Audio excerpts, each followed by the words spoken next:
Hey guys, how you doing? JP Saricolia here, and I hope you're having a fantastic day. Welcome to the podcast. Welcome to this episode this week, and I want to apologize first because the last 2 weeks we didn't have an episode, and it's because, as many of you know, as I mentioned before, I started working, and it's been crazy. My job definitely went full force. These last 2 weeks, we've been really slammed doing a lot of things. Prior to that, we were in preparation to this. Now we have the grand opening of our business and location, all of that. So it's been busy. Thank God, because work is good, and I've been busy contacting, visiting, dealing with clients and potential clients, all of that. So it's been amazing, and that end, I thank God for that. But yeah, it's crazy. So I've been working a lot of hours, working 6 days a week, really trying to get all this stuff ready, and but we're getting there. We're moving forward.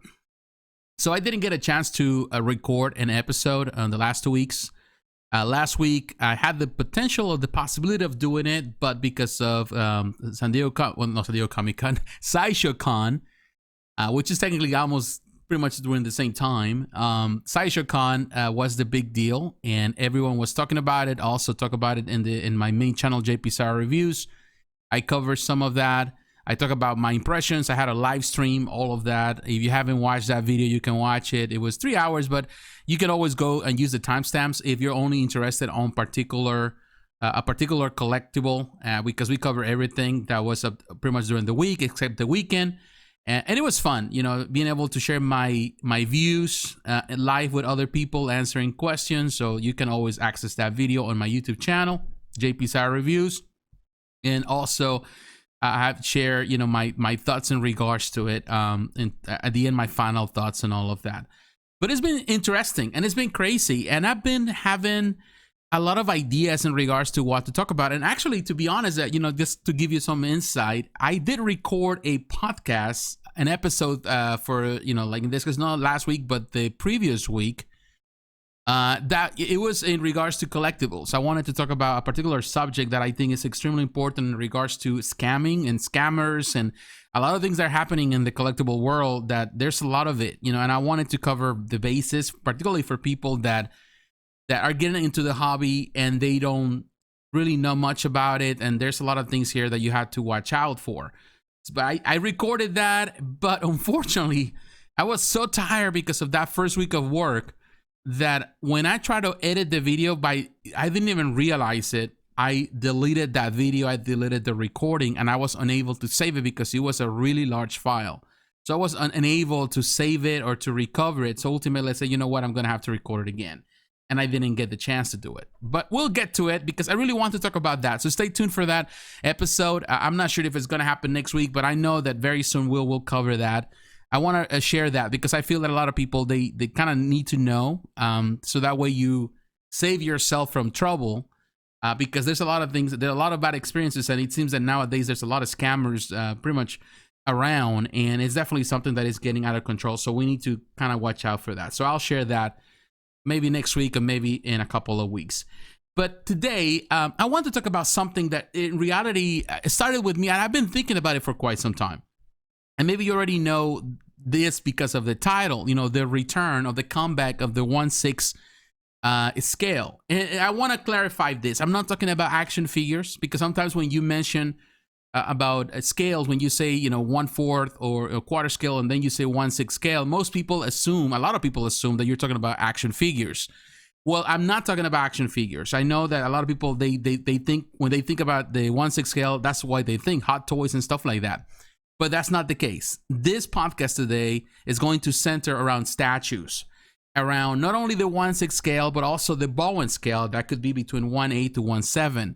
So I'm going to talk about this particular scale that for the most part has been called 1/6, even though it's not always 1/6, but it's everything in between. What we call in Statue Forum, we pretty much name it as the medium scale, the medium size scale. So we're going to talk about the medium size scale, the 1/6 scale, because it's making a comeback in the statue world. And it is really great news because a lot of companies are bringing this back. And it seems that it's something that is going to take off again. And that's good. And we have to be prepared for that. We have to know And I want to share that because these are exciting news for a lot of collectors that not necessarily are crazy about quarter scale or 1/3 scale or half scale, because don't have the space for such big statues, and also because they prefer something smaller, something also more affordable.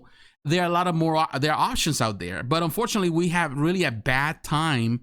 I would say the past 5 years has been really a struggle to trying to keep up with it, because there were a lot of things that happened in the last 5 years, and I want to cover that today. I want to talk about it. So if you're a collector of the 1/6, or you're thinking about getting into the 1/6 scale statues, you're considering the Bowen scale, you're considering Kotobukiya and all these companies, then definitely it's a good time to really start considering and paying attention, because definitely there's a lot of things coming our way. So I want to talk about it today. Now, before we get into the conversation, I want to set the foundation here, because I know a lot of people, the collectible world has changed. I know that a lot of people even follow and listen to this podcast. They haven't been collecting statues for a long time. But I got to give you some insight into the collectibles world, so that way you know what we're dealing with and why is it such a big news about having the 1/6 scale back. Well, the statue world started started many years ago. You can say in the 90s, with companies. I will tell you, McFarlane Toys was one of the first companies that started doing really catering into the collectibles market for an older audience. Not only because the toys, of course, McFarlane Toys went into that route of creating toys that were not necessarily for kids, but for those that were seeing this as a collectible items, because of course he was the first one that was doing the serial numbers. You got these boxes, you have the numeric things, and he was doing it. Definitely he was going all out. And it also changed the way the collectors and a lot of people were perceiving toys. So McFarlane Toys was at the beginning, on the start of that, in this case on the action figure side. But on the statue side, we have to name Randy Bowen as the person that really started that craze into the collectibles, into the statues, with the mini bust and the full size statues, on what was known as in this case, the Bowen scale, that really took off and really built the foundation for what later would become other companies will come and take as an opportunity, and they will run with it, like Sideshow Collectibles. But Bowen Designs was already doing stuff. And Bowen started with it was founded in 1992. And when Randy got the marble license, of course, it was history in the making. There were a lot of stuff that was done over the years, a lot of statues, a lot of mini busts. It was a craze, people trading. It was a time where even the mini busts were really hot items, where you were looking for particular busts and others, and they were running in the high prices. Nowadays, you can find a lot of these mini busts everywhere for nothing. But back in the day, people were trading this for a lot of money. And there's still some busts that are hard to come by, and they're still expensive and considered collectible items. And some are grails for those who were collecting that, and they don't have those in their collection. So it was a really interesting, crazy time. And then of course Bowen was when you were thinking about the particular scales, everyone thought about they were thinking about the Bowen scale, which was in many ways a 1/8, then 1/7, then 1/6. There's always this differences in regards to scale, because Bowen never really sold 1/6 scale. Everything was smaller than 1/6. And there were other companies, particularly Kotobukiya, that also started doing a lot of marble stuff with the fine art statue line. They had different sculptors prior to. They had Restore, for example. He was doing some work before, in this case, Eric Sosa took over as in charge of the art. So during those years, of course, they were considered, we called it 1/6 scale, but it was never true 1/6 scale. They were still smaller. They're technically a 1/7. When you look at the fine art statue line from those years, they were actually 1/7. That makes Bowen 1/8. And the real 1/6 scale statues are what we are seeing nowadays from companies like XM Studios or Twitterhead. They're true 1/6 scale, so they're a lot larger. But there was an audience, and people loved it. And you were always mix-matching things. Like my channel really started, when you look at my videos. I started making some music videos on my main channel, JP Sauer Reviews. But then, of course, I went into review statues. I started with Bowen Designs and Kotobukiya. Those were the things that I was talking about. There was not really a big market back then. There were a couple reviewers in YouTube that were doing stuff prior to me. I'm probably one of the oldest now. When I look at it, I'm actually one of the oldest still talking about statues from that era, from that time. Talking about people like Statue Hunter 75, Averon 07, Alcacel, people that were doing a lot of stuff. They were talking about Sideshow, but also we're talking about Bowen. and they were covering a lot of stuff, Kotobukiya and all of that. So I came on the aftermath. I started, it was at the same time, I think Lou, rest in peace now. And also, I think, who else? There were other people that they started in the aftermath. I think I started prior to even Rat Titan, before they went and started doing their stuff a couple months prior to them.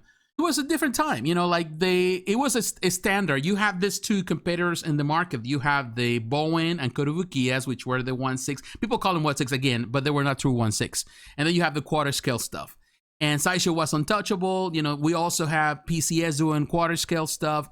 DC Collectibles was always somewhere in between, also doing the dioramas, the 110. So that was it. There were not really that many. There were companies out there doing some stuff, but those were the main companies that you were thinking about. Diamond Select also was producing small stuff, but in the cheaper side, all of that. So it was not complicated. The companies were doing some stuff.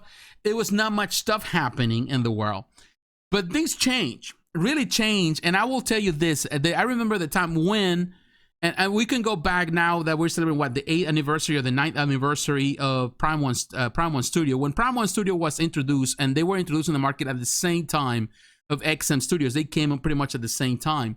XM Studios was the alternative of Sideshow, and they introduced quarter scale pieces, but they were going all out with the bases. The bases were huge.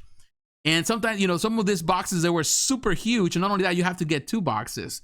I think the first time I saw somebody doing 2 boxes or something delivered in 2 boxes, you're talking about, in this case, Prime One Studio with the original Transformers stuff. And the rest is history. Once that happened 8 years ago, I remember it was totally different. It was totally new. During that time, I was leading the reviewing team at Statue Forum. And we did their first, in this case, awards. And Chris Bales was actually the one directing everything. It was his idea, and we ran with it and we worked with it. But I helped him out. We help him out to really set everything and set the stuff. And we even set the categories and all of that. Of course, now it's called B Muda Reviews. Chris, a great guy to work with, a great friend as well. So we set everything. And we work on it. And of course, it was surprising the way that people reacted to. I remember when that year, when Magneto won the large scale, which in this case was the quarter scale, and will also be considered 1/5 scale there. And then, of course, Prime One won the extra large scale with the Transformers. And of course, at the end, it was Prime One to have the statue of the year. It was amazing. But it was, I was not even expecting personally. I remember before even the event, I was thinking that it would be unfair for these companies to compete with Sideshow. We talking privately many times, because I thought it's not going to happen. I don't think these companies are going to win. Because Sideshow has so much follow-up. But that year was really terrible for Sideshow. They were dealing with a lot of problems with QC. And ultimately, the community sent a message through all of this saying, we're not going to stand by this. You need to change your ways. You need to change the way you're approaching quality control. And they gave the win to these other 2 companies. That was it. That was the beginning of it all, the end of it all, however you want to call it. But it changed everything to the point that the companies were start going, go large or go home. Everyone was bringing big stuff, led by, of course, Prime One Studio, XM Studios with the extra large, amazing looking bases with all craziness and switch out parts. And definitely it's been amazing. It's been on the last 8 years, I've seen this industry go from the smaller scale into something bigger. But one thing that also happened 5 years ago, over 5-6 years ago, that really changed things, and it changed the perception of the industry, of course, was the departure of Bowen Designs as a company. And everything started, unfortunately, through a personal situation that Bowen was dealing with, some situations through his divorce. He was going through a divorce. His wife, and in this case, and him were pretty much partners in the company. I suppose they share ownership and all of that. Ultimately, they have to go through court, all of that. That was things that there's always been a speculation. Randy has always been very private about it, but that was one of the main reasons why he was unable to continue on because I remember it was like 6-7 years ago. It was about, we were waiting for, what was that, the 3rd phase, the 4th phase. So we were waiting for new stuff that was already on the work in progress. Ultimately, there was a silence for months and nobody knew exactly. People were asking, nobody knew. The only way to really communicate during that time with Randy was through Statue Marvels forum that no longer exists. And there was a big silence. You couldn't hear anything until, of course, it was revealed that he was dealing with that. He had an announcement in this case through social media. Particularly, you have to go to Statue of Marvels. He had he had to share that he was going through that. So that was the end for in this case for Bowen Designs at that moment, the way we knew Bowen Designs. And of course, we had Rocky Vaults, which was technically the company selling everything they have and still in stock for great prices. It was a crazy time. You were able to find a lot of good items, in this case, APs and all kind of things, and signed pieces by Randy. It was good. It was good because I'm telling you, during those years, because the sale was only in the United States, but when that happened, when Rocky's Vault was there and people were buying stuff, I was buying a lot of stuff because I was buying stuff for other people. And I was buying also for other people outside of the country that weren't able to do anything to do the deal. So they were asking me, a lot of friends, from Asia, from Singapore, from Europe, saying, can you get this for me? And of course, we do the transfer. They'll send me the money. I'll do the sale. I ship it to them, all of that, because it was the greatest deal. I sent stuff to Brazil. I sent stuff to Italy. I sent stuff to Singapore. I sent stuff everywhere. I'm telling you, I think I even sent something to Australia. It was crazy. I was doing a lot of stuff, a lot of favors, a lot of people. But because the deals were great and people were getting a lot of stuff. But the moment that pretty much Bowen kind of disappeared, it's like it felt like there was like a big we have to go through a desert. You have to go through a drought where there was nothing happening because, of course, without the picture, which was technically the company that was producing all this stuff on pretty much on a monthly basis, we getting pre-orders all the time. What was left was Kotobukiya. And Kotobukiya was never really the type of company that was producing a lot of stuff anyway. They were producing and releasing maybe one thing every quarter. But also Kotobukiya was going through changes, which to this point, nobody really knows what happened with Kotobukiya. The amount of releases were less and less and less. And of course, that time, it got to the point that ultimately, and this we don't know exactly what happened, but Eric Sosa left the company. And it was it. There was nothing for a long time. So that was happening. We're talking about a period of 5 years. It's been 5 years since then. And going back to the Bowen Designs, one of the things that happened in his final divorce, one of the decisions that was taken by the judge is that he couldn't use the Bowen Designs name, or he couldn't run the business for 5 years. He had to wait 5 years until he was able to reuse the name. Of course, again, because they were partners, all of that. That was 2000. I think I wrote it down here, but you're looking at about 2016. That was 2016. So technically, the time that he needed to wait, the time period was the end of 2020, the beginning of 2021. So that means that that's over. That means that now Randy Bowen can return if he wants to, can use the name Bowen Designs if he wants to. He's been asked in the last 5 years. I had seen, and I've seen some videos. Also, I have heard some podcasts and some interviews. I've read some of the stuff that when he's been interviewed. Every time there's something about Randy, I follow because I want to hear what he has to say. And he has thought about it. He has really taken the time. It really has been a vacation for him. And we don't really know if he's coming back. Also, he's going through a lot of struggles. The Bowen family also suffered the loss of his ex-wife now, who passed away recently. And it's been very quiet. Only friends know about this.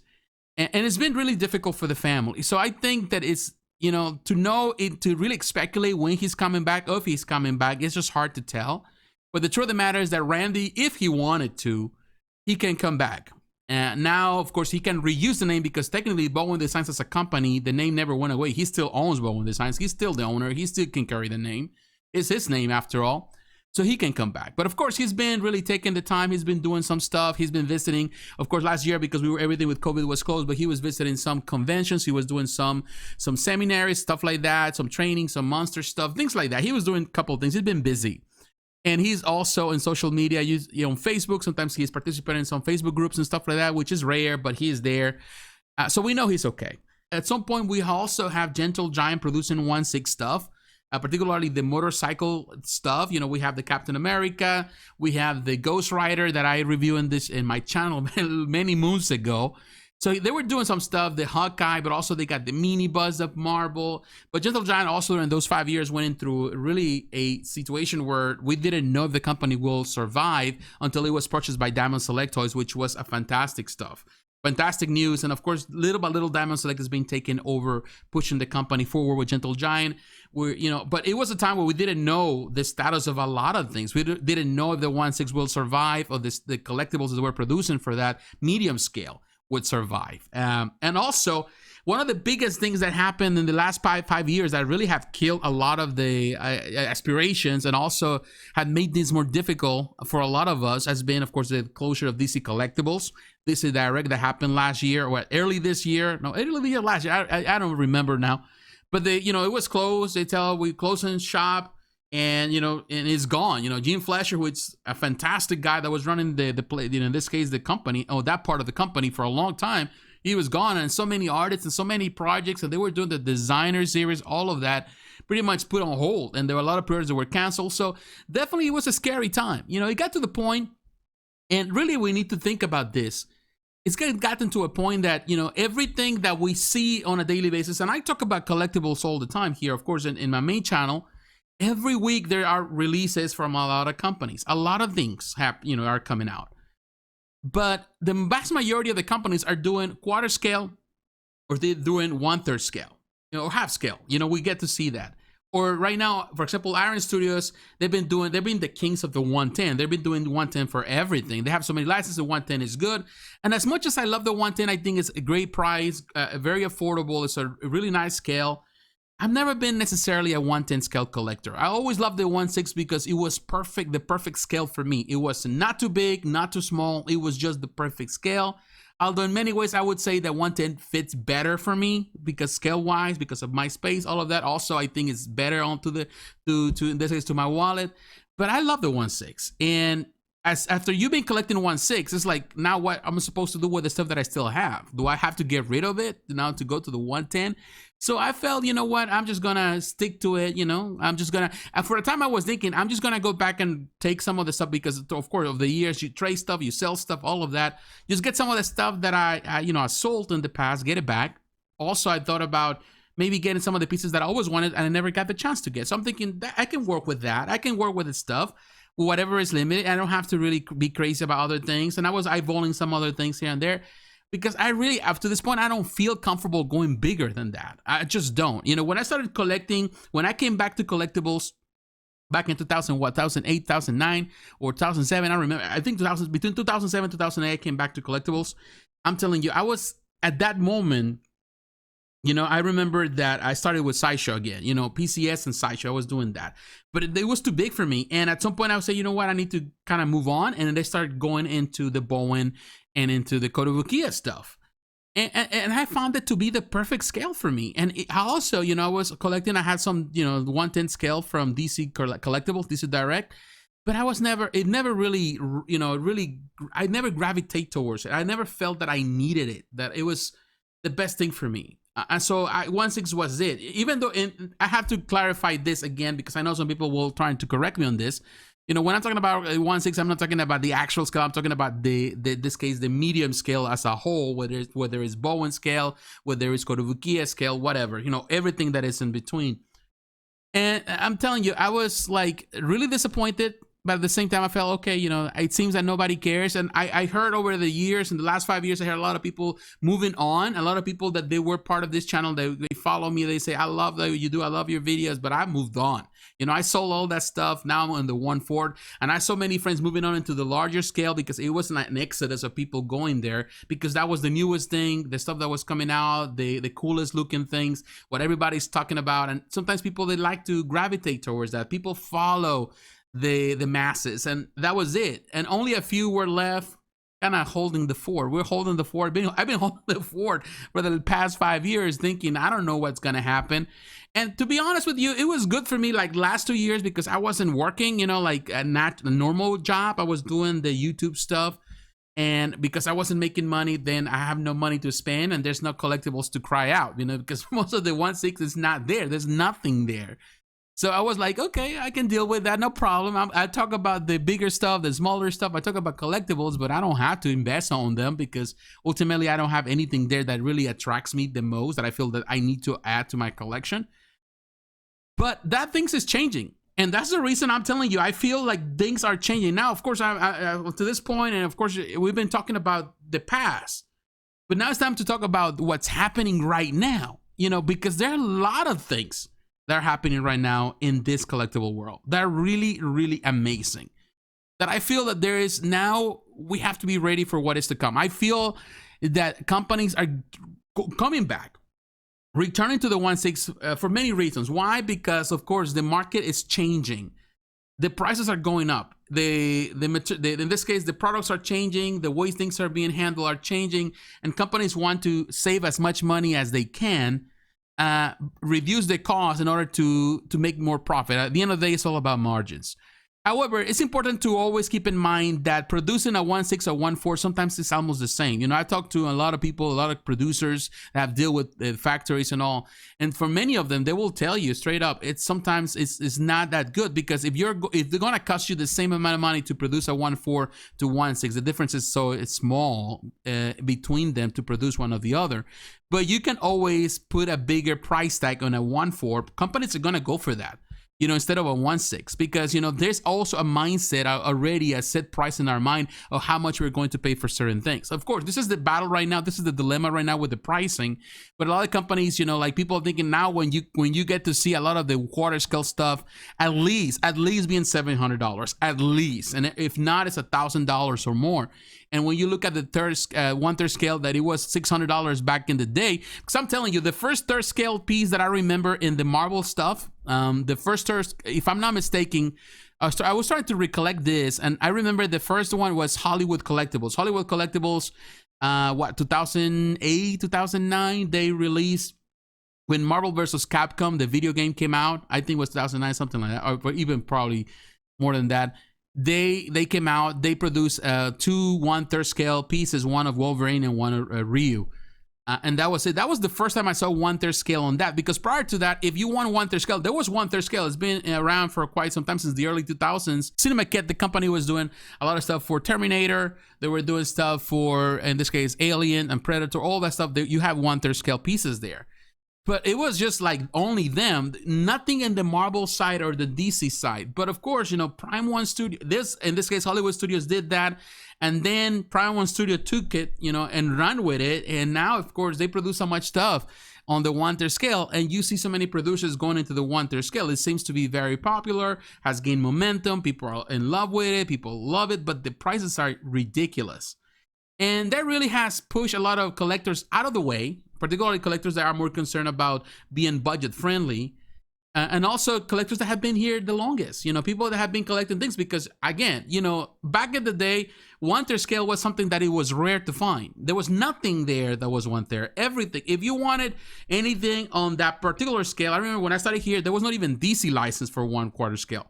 Only DC Collectibles was producing a few pieces of 1/4 scale, which in this case were the main characters: Superman, Batman, Wonder Woman, or Green Lantern. That was about it, until Sideshow took that license of the DC and they produced the Batman PF and all of that, the Wonder Woman PF, the Superman PF, the originals.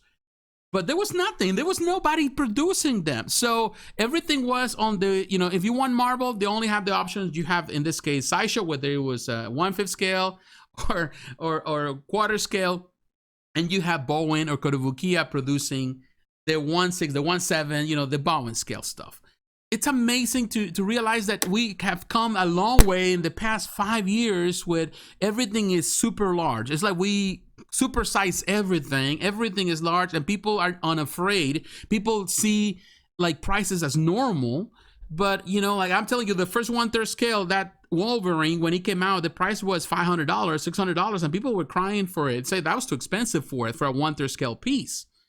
And now a 1/3 scale at $600, it's a bargain. You're not going to find a 1/3 scale statue for $600. You're gonna find them for what? $1,500, $1,200, $1,000. I remember when Prime One was doing 1/3 scale and people were crying out because the prices were $800, $900, $1,000, but now it's $1,500. Now even the 1/6 scale dioramas are $1,000.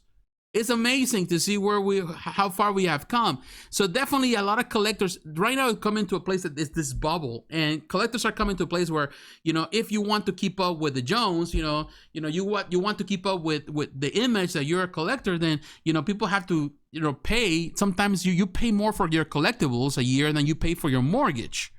So a lot of people are really skeptical about that. I said, you know what, this is not being smart about it.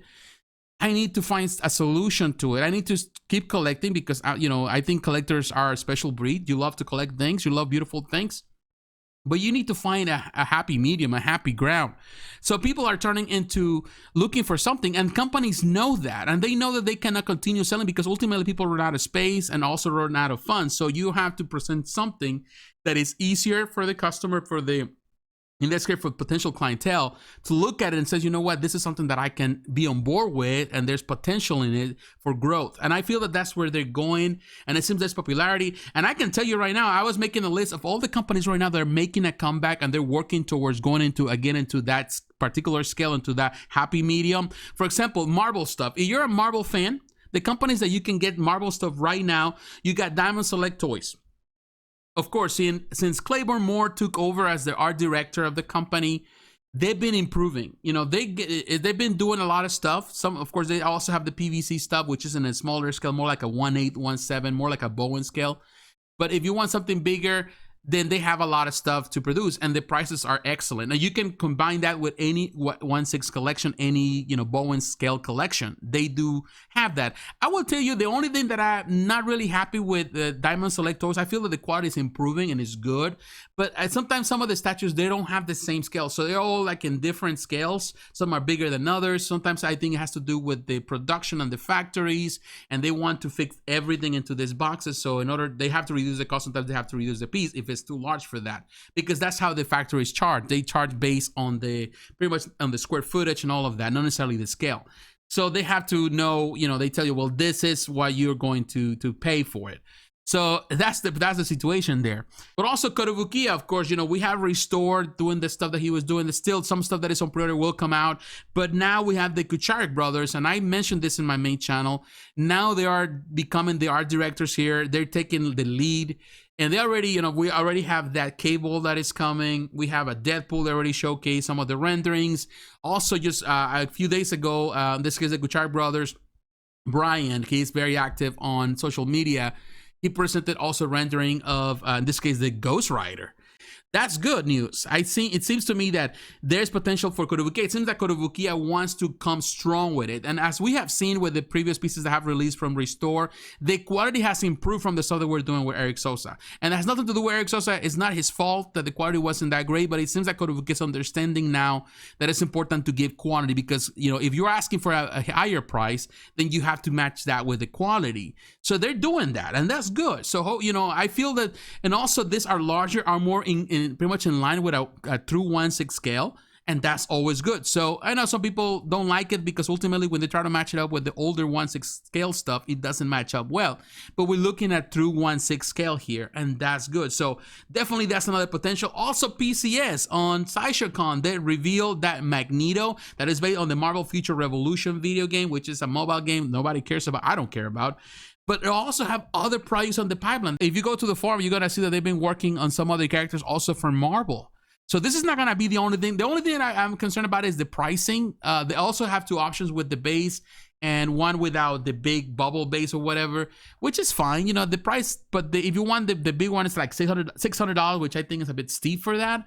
But make no mistake, it's a true 1/6 scale. It looks great. I still think that the one that's sculpted by Eric Sosa for Kotobukiya was better because it's classic Jim Lee, and I love that.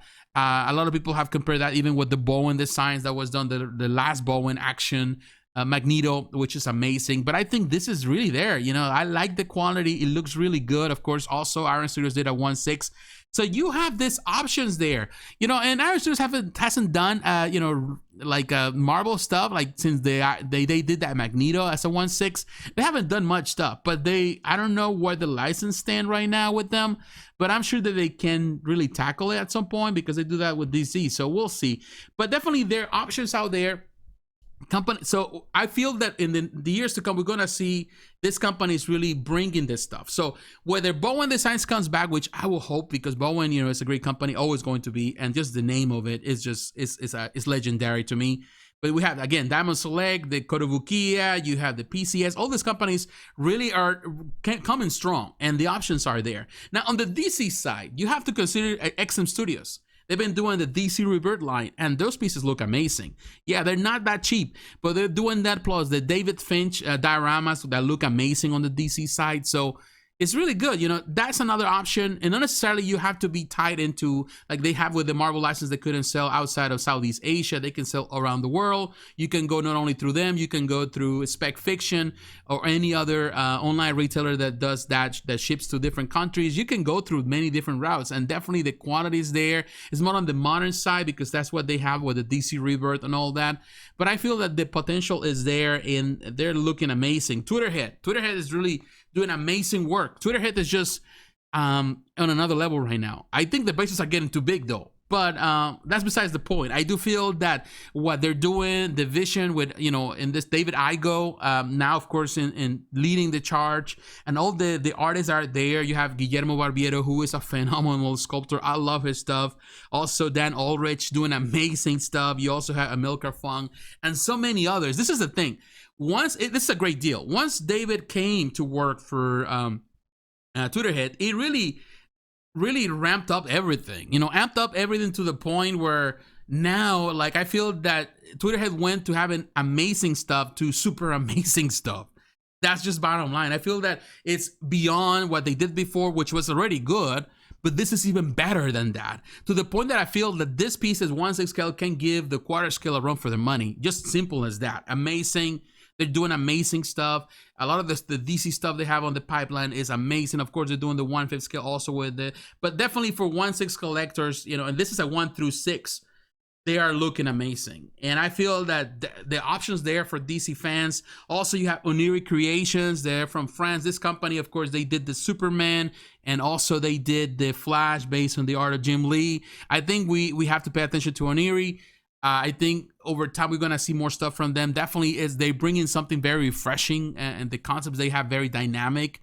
It's a company that is also, we need to pay attention. Iron Studios, I have done, the dioramas, the 1/6 dioramas looking amazing, expensive, huge, but 1/6, and that's another thing. Kotobukiya with the Artifacts collection, like they've been reissuing, for example, the Batman by Jim Lee that they reissued recently. That's a perfect 1/6 scale. But also they're doing other things, so their potential there on that side is there. Also now, of course, what we know now with McFarlane Toys, and I shared that on my main channel, McFarlane Toys and DC Direct. McFarlane Toys pretty much get into disagreement with Warner Bros. Products. They are reviving DC Direct, and not only that, according to that article, they're saying that they're going to bring back the Designer series. They're going to bring it back, in this case, the Black and White Batman series. They're bringing all the different series that we had before. So people are excited because, there were so many amazing lines over the years, and still there, that ultimately they stopped because of it.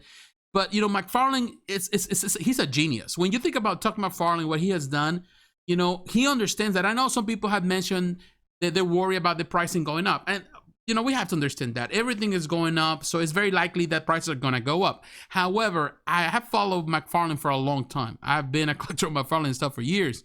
And Todd is always, when you have seen their interviews, when you see him when he's in action, we ask him about questions about collectibles, he's very clear about what he wants. He loves the action figures, but he also, sometimes, gets into statues.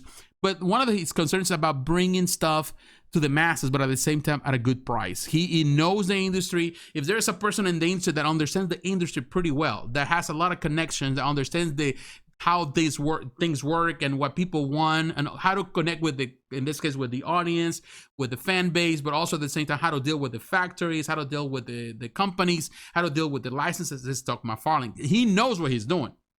So I know that in my heart, of course, I cannot guarantee the future, but in my heart, I know that it's going to be taken care of because Todd knows what he's doing. So that's good. It's exciting news. I'm really excited because that means that the Designer series is coming back, at least for me, maybe because I love it, but I feel that the opportunity is there. And not only that, he's talking about also introducing other lines that he's going to direct. So, he can go crazy with whatever he wants to do. He's always been there. And hopefully, he brings Jim Fleischer to help him out too. And I know that it's going to allow other artists. I have a lot of friends that definitely for them, it was a job. It was part of their job as they were freelancing all the time with DC, and now that was gone, and that's another opportunity for them to work, and that's always good news because we need these artists to be busy doing stuff and doing amazing stuff. So yeah, the options for that, they're there. And when you're looking at Star Wars, of course, you have to look at Gentle Giant Ltd. A lot of 1/6 scale stuff they're doing. Gentle Giant right with Diamond Select, they're doing a lot of stuff for the Mandalorian, for the classic stuff on a 1/6. Of course, the minibus lines are really, they're pumping those out. Prices are really good for, you're talking about, in this case, bus for $100. 120 if you go through the website, but you can go other places and find them for less than $100, and the statues within the $200 mark. I think it's a perfect price, and the quality, it's not the best in the world. Doesn't not gonna blow your mind, but the quality is there. Definitely, again, with Claymore Moore leading the way, he understands that. On the side of Diamond Select Toys, he's not direct in Gentle Giant, but Gentle Giant has always been good with the quality. So we understand that that's good. When you think about Lord of the Rings, Lord of the Rings, you always have to consider Weta Workshop. Weta Workshop has been doing amazing stuff. They've been diving into the larger scale, but they're constant. They're constantly producing 1/6 scale pieces as well, and they're doing amazing. In this channel, my main channel, I've talked many times about Weta Workshop, things that they blow my mind, the stuff that they're doing. And on the 1/6, definitely they steal the kings for, in this case, for that license, and no one else is there to compete unless you go into action figures like Asmus Toys or any other. If you want to go larger, of course, you have Prime One Studio, but on the 1/6, definitely you have to look at, in this case, at Weta Workshop. But when we look at other things, other licenses, when you look at anime and manga, for example, the last 5 years have been amazing in the sense that we have seen a resurgence and a growth of many different companies from all over Southeast Asia, from China, companies from Korea, companies from everywhere. They're doing amazing stuff, from Malaysia, from Singapore, from Hong Kong, companies that they're doing a lot of stuff, even from Europe, like Sume Art. Sume Art has been doing amazing stuff for the 1/6 scale. They, in my opinion, one of the most beautiful pieces produced in the anime on the 1/6 scale. But you also have Prime One Studio now diving into the 1/6 stuff. Like, for example, what is that? The most recent one, the Full Metal Alchemist that they just did diorama. It's amazing diorama. It's so expensive, but it's a 1/6 scale, and I hope for Prime One Studio to produce more of those 1/6 scale dioramas. Revive Studio, you had Infinity Studio also doing 1/6, Ryu Studio, Kami Arts, Figurama. All these companies are doing amazing stuff. So when you're looking for Dragon Ball Z stuff, you're looking for One Piece stuff, when you're looking for whatever, so many things out there, so many franchises from manga, anime. They're just doing it. It's just amazing. I'm telling you, like the 1/6, in so many ways, and now really coming to the end of this episode of this podcast, because I've heard like a lot of times people were saying the 1/6 scale is dead. And again, when I'm talking about 1/6, I'm referring to the medium scale. I'm referring to anything that is between 1/7, 1/8 to 1/6. Anything there is, to me, is a medium scale. People were saying it's dead. Nobody cares about that. You have to go big, you have to go to the quarter scale because that's it. That's the smallest you can go, which is not true. And I feel that, Iron Studios has really taken the mantle of the 1/10 scale. Everybody loves it. But there are a lot of fans that they don't want to go 1/10. I understand. Everyone is different. You prefer a scale. That's how you start, and that's what you want to continue on. For me, 1/6 is the perfect scale. Again, it's the perfect scale for me. So I'm glad to see this comeback. And I think the companies are realizing the need of it, because people are concerned about those things. And of course, as the world is changing, there's a lot of uncertainty in regards to the markets, production in China, tariffs, and all that kind of stuff. So it becomes more expensive to produce in China. So companies are looking for ways to really produce a product that people care about with the highest quality possible to make profits and margins. And I feel that it brings a happy medium for everyone. Everyone can be satisfied. I know that some people that are listening to this, if you have listened up to this point, you might not be a fan of this. You don't want the 1/6. You don't care about it because you didn't start with 1/6. But believe me, there are a lot of people that will love and are waiting patiently for something like this to happen. Of course, we can be optimistic, but at the same time, we have to be, we have to be cautious about it, because ultimately, there's no certainty of anything. But what I'm looking at right now, and I share this, I've seen all these companies taking really making the steps towards, really setting themselves within this opportunity. And I feel that that's a good thing. It is good news. And I'm telling you, it is good that there's always possibilities out there. Not only that, it pushes the artists, it pushes the industry in different ways. As long as this industry is healthy, as long as companies are working and producing products that people are purchasing and people are buying and consuming, and as long as, in this case, artists have employment, painters, designers, sculptors, all the people that are involved in this industry, from the marketing side, from the, people that run businesses, all of that, it's good. It means that we can get to see more of this, more art, more companies pushing the envelope. Newer companies also bring competition and also bring more, options, because ultimately it's about options. And I believe that now we have more options than ever. But at the same time, I feel that a lot of companies are going crazy with the prices. And at some point, we need to calm down to reality. Not everybody can go that crazy. And you have to have a product that people can really embrace. And I feel that some companies, like for example, Twitterhead, they're doing a fantastic job by creating amazing looking pieces that are 1/6, but they're not inferior in any way to 1/4. And I know some people will tell you, and I hear all the time, trying to compare 1/3 and Prime One Studio with Twitterhead and trying to say that that's child's play, but they don't see it from the same perspective that we see it. The collectors that have been doing it for long. I take every person's opinion with a grain of salt. It depends where it comes from. I know some people have been here the longest, and I have great respect for people that have been here that long and that can share the insight based on their experience. And also, I respect the opinion of those newcomers into the hobby, because I do believe that also they bring their energy and their insight.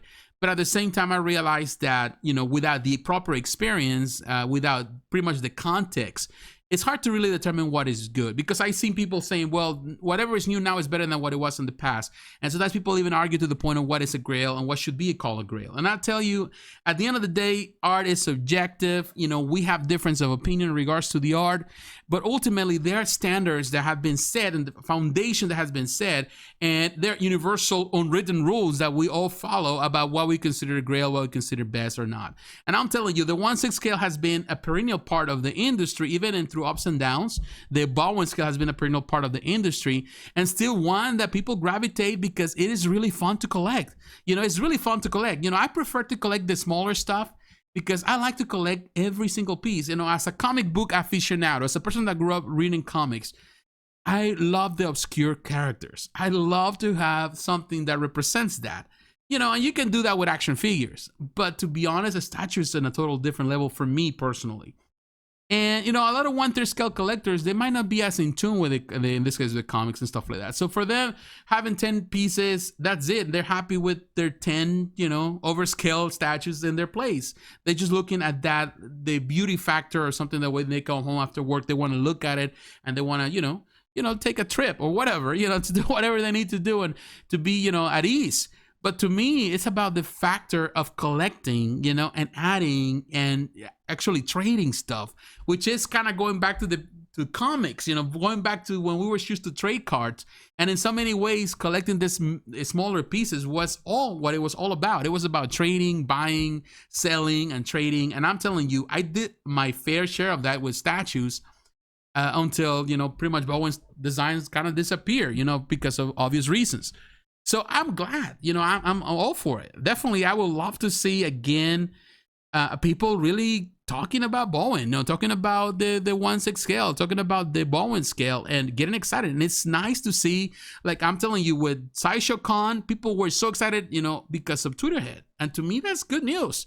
Bring it. I'm happy for it. I think that it's time. It was about time to start seeing excitement for smaller pieces rather than always people thinking, oh, the bigger is larger. I even see videos here on YouTube where people are saying, like, they compare what are the top 10 Superman statues or top 10 Batman statues, and they're always talking about 1/3 scale or half scale, and they think that's all it is. And I'm telling you, this hobby has been a long time. It was here before Prime One Studio was. It was here before XM Studio. So when you're only considering these pieces and you think the bigger is better, then you're missing the forest for the trees, because it's only in perception. Because companies have done a lot of fantastic stuff in 1/6. And I'd rather get some 1/6 pieces. There's some 1/6 pieces that I'm telling you, some Baldwin scale pieces that blow my mind up to this day. They still blow my mind, you know. Yeah, people trying to be technical about it, but they blow my mind because of why they represent. The moment they came out and the way they pretty much turned the industry upside down, because they were game changers, and it's always good. They were introducing ideas that, of course, other companies have run with those ideas on larger pieces. So that's about it. You know, I'm excited for that. So definitely great news.